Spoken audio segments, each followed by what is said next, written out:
Good morning, children. Welcome to Guru Institute. Today we are going to see a new topic, that is classification of elements and periodic table. Right? So, what we had known that earlier, atomic models, right?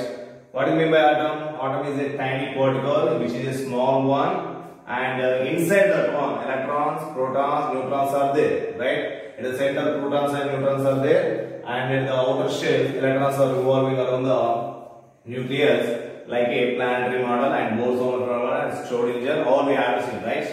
So now, why we have to go into classify the elements? Each atom has its own element, we call it the element. Why it is required to classify? In the earlier stages, starting in ancient time, only 13 elements are discovered by the scientists.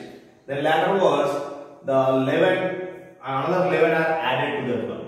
At the end of the 1864 and 1870 at that time, so totally 63 elements are discovered by the scientists. Then coming to the nowadays, that means earlier last century, 20th century, 1940 at that time, totally 91 elements are discovered by scientists by natural resources, and 17 elements are discovered by the synthetic method. So then totally they discovered the 108 elements. But now, along with this one, another 8 elements are invented. Totally now we have 116 elements are presented. Now, then what actually means? As earlier they have less, then the scientists are easy to remember the properties and physical properties and chemical properties. But what is the problem is, whenever the technology is going on, then the new elements were discovered by synthetically and naturally. Then now there are totally 116 elements are presented. Then it is hard to remember the physical properties and chemical properties. Then the scientists decided that they want to classify them and they have to arrange them in one of the manner, then easy to understand which one their properties. And then we have to, if you know the properties very easily, then it is easy to do the experiments and to generate the new things, to develop the new things. So that's why they are classifying the element, and they are arranging these elements one by using their some properties in a horizontal one and in a vertical one, and they are making like a table. Thus table is called as a periodic table. In that one, ascending order or descending order they will be taken. Maximum they are taking the ascending order. So the different periodic tables you have to see in these classes. So next, coming to this one. So this is the main reason for classifying the elements.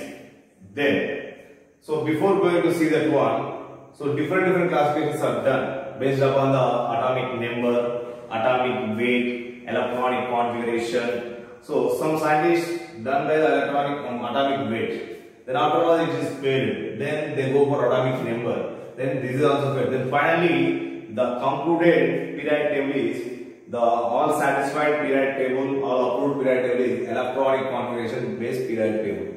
In this one, Daubernin given some of the model, and Newland used some of the rules. Then Mendeleev, Moseley, and finally modern periodic table came. So this all we have to discuss. Before going to discuss, so we have to see some of the notation, that is ZXA notation. In this one, X is called as a element, that means atom, and Z is known as atomic number, and A is known as atomic mass. So Z will give you the only, what does that mean? Simply electron number or proton number. That's it. Electron number or proton number. And electrons and protons are over. Either electron or proton. What you have to observe means in any atom or any element, electron numbers and proton numbers both are equal. Okay. Then coming to atomic mass, then this is the sum of the protons and neutrons. Sum of the protons and neutrons. Then, so Z will give the atomic number. Atomic number means number of protons or number of electrons. That's it. Then coming to atomic mass means it will give the sum of the number of neutrons and protons. Then, if you want the electron number or proton number, then that is equal to Z. Then if you want the neutron number, then what we have to do? Observe this. Here, sum of the protons and neutrons are there. Then if you want to know the neutrons, then simply neutron number is equals to A minus Z. And if you subtract the atomic from atomic mass, atomic number, then you will get the neutron. Why? Because the Z is nothing but protons. In place of protons, you can substitute the Z. We will go to the right side, then we will get the A minus Z. Simply this one. So already for our general purpose, knowing purpose, we don't need to by heart the remember the 116 element. Just it is enough to remember 30 elements. So already we know the hydrogen, helium, lithium, beryllium, boron, carbon, nitrogen, oxygen, fluorine, neon. Like that up to the last element is zinc. It is enough for us for our academic purpose, right? So if you observe in this one some of the element, for example, what we have to take means hydrogen. If you take 1H1 notation, ZHC. Then helium 2He4. Then lithium 3Li7. Then beryllium, boron, carbon, nitrogen. So let's take carbon 6C12. Then take a which one? Sodium. Suppose 11Na23. Then if you take the potassium 19K39. We take the calcium 20Ca14. So like this we have to mention the measurements. So from this what we know, suppose if we take 1H1, then what you observe, what is the number of electrons or protons in hydrogen. But coming to hydrogen, there is no neutron, so 1 minus 1 0 neutrons. Here electrons are 1, protons are 1, neutrons are 0. Then coming to helium, hydrogen is only one special case which doesn't have the neutron, only this one. Then coming to helium, it's the inert gas. So from this one we have to see what is meant by inert gas next classes. So here 2 electrons are 2, protons are 2. Then 4 minus 2 obviously neutrons also 2. Here electron, proton, neutrons all are equal. Then coming to this 3Li7. 3 means electron, protons. 7 minus 3 4. Here neutrons are 4. 3 electrons, 3 protons, 4 neutrons. 1 neutron is excess. Then coming to here 12 minus 6 all are equal. 23 minus 11 12. 11 electron, 11 proton, but neutrons are 12. 1 is excess. Then coming to here 40 minus 20 20 all are equal. But if you see here potassium 39 minus 90, how much you get? 20. 1 is excess. So like this, if you observe number of electrons and number of protons in any atom, that is in any element, they both are equal. Why? Because the positive charge and negative charge should be balanced by the atom to maintain the properties. And then to get the stability like that. So then coming to here, but number of neutrons are, they will be equal except hydrogen. Maximum cases they will be equal or they will be excess. They may be equal, may be excess, but don't be less. So this is about the ZXA notation. So from this one, some scientists they use the atomic mass to classify the elements. Some scientists they use the atomic number to classify the elements. Finally, approved one, the latest one, the final conclusion one is based upon the electronic configuration. Already seen in the last one, electronic configuration according to Euler map and according to 3 rules. What is the 1s, 2s, 2p, 3s, 3p, 4s, 3d, like that, of course, on there. So like that we have to see. Okay. So now we are going to discuss a first theory of classification, that is Dauberiner's method or Dauberiner's law of triad. German scientist who know the Dauberiner, he tried first based upon the atomic masses. He arranged the three elements at that time. Whenever it is time, how many elements are there? He arranged out of those one. He can take the three elements in a order of the ascending order of the atomic masses, and he found that the sum of the first and third element. He added the first element weight and third element weight, and he can do the average, that means by 2. Then he find that the middle element weight is equal. That means the average of first element and third element atomic mass is equals to the atomic mass of the middle element. Then we can arrange those three as a one of the group. Then he gave the name as a triad. Triad means 3 elements. So he arranged like that. He succeeded for that one for this type of elements. So first triad, second, third, fourth, fifth, like this he has arranged it. So we have to see the example. Simply suppose if we take first one, second one, third one, means he found the average of these two. Average of these two, that means sum of the terms by total number of terms. the mass of the first element and mass of the second element by 2, it is equal to the mass of the middle element. The arithmetic weight of the first element, third element is equal to the weight of the second element. Then you give a triad. This is called a Dauber-Inner law of triad.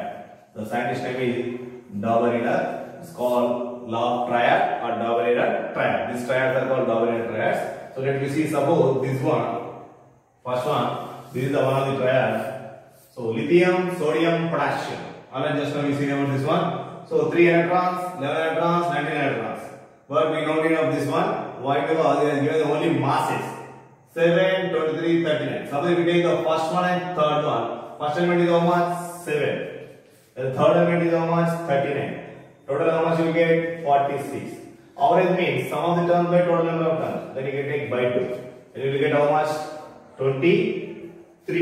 Then you can get the answer here, 23. Then if you observe this one, this 23 is equals to the weight of the sodium. Coming to the next triad, if you see this one, calcium, strontium, barium. It's 20, 38, 56, but no need of the atomic number for us. Why? Because double it take the only weights. So 40, 87.5 and 137. If you see this one, 40 plus 137 by 2. How much you get? 177 by 2. Then obviously, what do you get? 2 8 is 16, 2 8 is 16 and 0.5, 88.5. If you see this here, it's 87.5. Almost equal. Like that, if you take the remaining also, it may be maximum equal or approximately they will be equal to the middle one. So like this, the overall success about these 5 triads is first triad is lithium, sodium, potassium, calcium, strontium, barium, chlorine, bromine, iodine, and sulfur, silurium, tellurium, and manganese, chromium, ferrous. So addition of the chlorine weight and iodine weight, it will give the average of 80, and average of sulfur and tellurium will give the silurium weight, and average of manganese and ferrous will give the chromium weight. So like this they are given the triads. Then if you observe this one, this method also, this rule also has some limitation. Limitation means some drawback. That means some failures are there. What the failures mean? It can't arrange all the elements at each time. How many elements are there at each time? Suppose now 116 are there, but at each time not 116. Some of the we don't know how much they are, but at each time how many elements are there? The total elements are not arranged like a triads. That means he is failed to arrange all the elements like a triads. Then coming to the second failure is it doesn't explain about the atoms which has a high mass or which has a low mass. It doesn't explain the properties of the low mass atoms and high atomic mass atoms. Suppose that example, if you see the chlorine, bromine, iodine is given, but if you take the fluorine, chlorine, bromine, fluorine, chlorine, bromine, fluorine number is 9 fluorine, okay, right? Next chlorine, 17 chlorine, and bromine, that's 35. If you see this one, fluorine, chlorine, bromine has like some of the similar properties we have. So 80 is 35 point, and coming to fluorine number is what? 9. So then it should be 18 or 19 should be there. So if you take this one, so suppose if you take maximum 18, so 18 plus 90 how much? 98. 98 by 2, that's 49, but it's a 35.5. It's not explained like this one. So high mass and low mass atoms having their atomic mass average is not equal to the middle one. So like this is not explained. And the last one, as the technology is going on, that means as the time is going on, the masses at each time, what masses are there, they are not exact one. So the accurate methods will came to find the atomic masses exactly. Then atomic masses, if they find exactly after him, that masses, if you arrange like this, they are not satisfied the Dauber-Inner triad. These are the 3 drawbacks. The first drawback, he couldn't explain, he couldn't arrange all the elements at each time as a triads. And second one, it doesn't explain about the very low mass elements or very high mass elements as a triad. Like example of fluorine, chlorine, bromine. Then as the days are going on, technology is going on, the masses are found very accurately. There are change in mass. If you arrange like this, then it can't explain about it can't obey the triad. In this also some of the triads are failure.